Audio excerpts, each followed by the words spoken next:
Statistics है क्या चीज है, उस चीज को भी हम बता देंगे। जो बच गया वो तो छोड़ दिए जी। क्योंकि मान्यवर अधिष्ठाता महोदय, अब आप पीठ पर हैं इसलिए शुरुआत मुझे करनी पड़ेगी एक 4 लाइनों से। कि भजनों की बात ना ही अजानों की बात हो, मरते हुए किसान और जवानों की बात हो, न मस्जिद की बात हो न शिवालों की बात हो, प्रजा बेरोजगार है पहले निवालों की बात हो। तो आज क्योंकि मान्यवर जब से उत्तर प्रदेश में भारतीय जनता पार्टी की सरकार आई है, लगातार नौजवान बेरोजगार होता जा रहा है और गरीब मजदूर किसान जो अपना पेट काट के अपने बच्चे को पढ़ाता लिखाता है और उसका यही सपना होता है हर इंसान का, मुझे लगता है हमारा आपका और हर गरीब मजदूर किसान का सपना होता है कि हमारा बेटा पढ़ लिख कर कहीं नौकरी पा जाए, रोजगार मिल जाए, किसी तरह अच्छे से अपना जीवन यापन करे।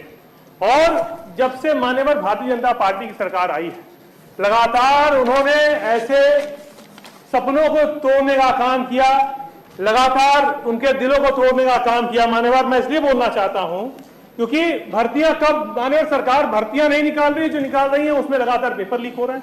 2018 में के बाद प्राथमिक शिक्षक भर्ती नहीं आई, 2018 के बाद सहायक अध्यापक राजकीय विद्यालय की कोई भर्ती नहीं आई, 2020 के बाद प्रवक्ता राजकीय इंटर कॉलेज की भर्ती नहीं आई, असिस्टेंट प्रोफेसर राजकीय महाविद्यालय की भर्ती नहीं आई, खंड शिक्षा अधिकारी की भर्ती नहीं आई, उसके अलावा राजस्व निरीक्षक की भर्ती नहीं आई, परिवहन निरीक्षक की भर्ती नहीं आई, सहायक सांख्यिकी अधिकारी की भर्ती नहीं, प्रधानाचार्य एडेड माध्यमिक विद्यालय की भर्ती नहीं आई, वन दरोगा की भर्ती नहीं आई, बोरिंग 19 के बाद बोरिंग टेक्नीशियन की भर्ती नहीं आई, वन रक्षक की भर्ती नहीं आई। और मान्यवर 12 जून सन 2020 में सरकार ने सुप्रीम कोर्ट में खुद ये एक्सेप्ट किया कि उनके पास उत्तर प्रदेश के प्राथमिक विद्यालयों में 51,112 पद खाली हैं और वो पद खाली है लेकिन उसको सरकार भरने का काम नहीं कर रही। अभी मान्यवर मैंने वाराणसी की चर्चा की माननीय चिकित्सा मंत्री जी से, तो उन्होंने कहा कि 76% पद खाली हैं लेकिन वो डॉक्टर की जगह कंपाउंडर से हम इलाज करा लेते हैं, तो हमको डॉक्टर की आवश्यकता क्या। उनका कहने का तात्पर्य यही था मान्यवर। तो एक तरीके से देखिए कि जहां मान्यवर हमारे सदस्य कह रहे थे उत्तर प्रदेश शिक्षा चयन आयोग जब से बना सक्रिय है ही नहीं, और जब वो सक्रिय नहीं होगा तो भर्तियां कैसे निकलेगी। मान्यवर लगातार बेसिक जो शिक्षा परिषद है 1.5 लाख से अधिक विद्यालय हैं, 4500 से अधिक सहायता प्राप्त माध्यमिक विद्यालय में शिक्षकों और प्रधानाचार्य की नियुक्ति होनी है जो नहीं हो पा रही है।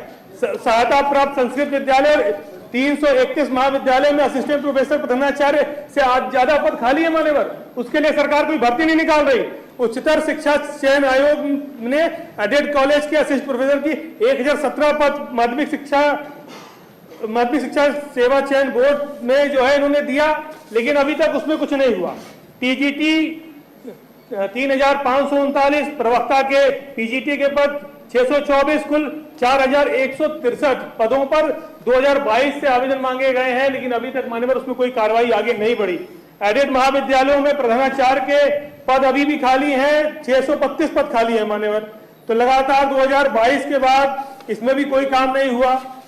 आप देखिए मान्यवर आयोग पिछले 7 साल से यूपी एलटी ग्रेड के शिक्षकों का विज्ञापन नहीं आया, खंड शिक्षा अधिकारी से लेकर जितनी मैंने बातें बताई किसी का कोई विज्ञापन नहीं आया। मान्यवर आज की जो सरकार है वो मान्यवर लगातार, मैं इसलिए ये सारे आंकड़े बता रहा था क्योंकि इतने सारे जब पद खाली हैं और सरकार भरना नहीं चाह रही, सरकार ये चाहती है कि सब काम या आउटसोर्सिंग से करा लें। माननीय कल हमारे बिजली मंत्री जी थे, आज भी हमारे नेता सदन के रूप में बैठे हुए हैं। मैंने यही कहा कि आप काम हम अच्छा कैसे करें ये सोचना चाहिए। अगर रोगी बीमार है तो हमको रोग को दूर करना है कि रोगी को ही मार दो। तो ये आपकी जो सोच है ये गलत सोच है, चाहे वो बिजली विभाग हो या कोई भी विभाग हो।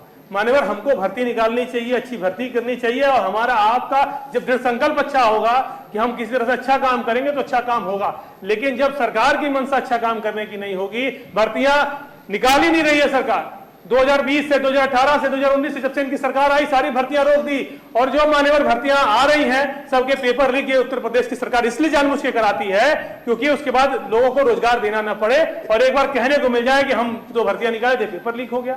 तो लगातार मान्यवर मैं सदन का ध्यान इस महत्वपूर्ण विषय पर आकृष्ट कराते हुए मैं आज की कार्रवाई रोककर चर्चा कराए जाने की मांग करता हूं। धन्यवाद माननीय आशुतोष सिन्हा जी।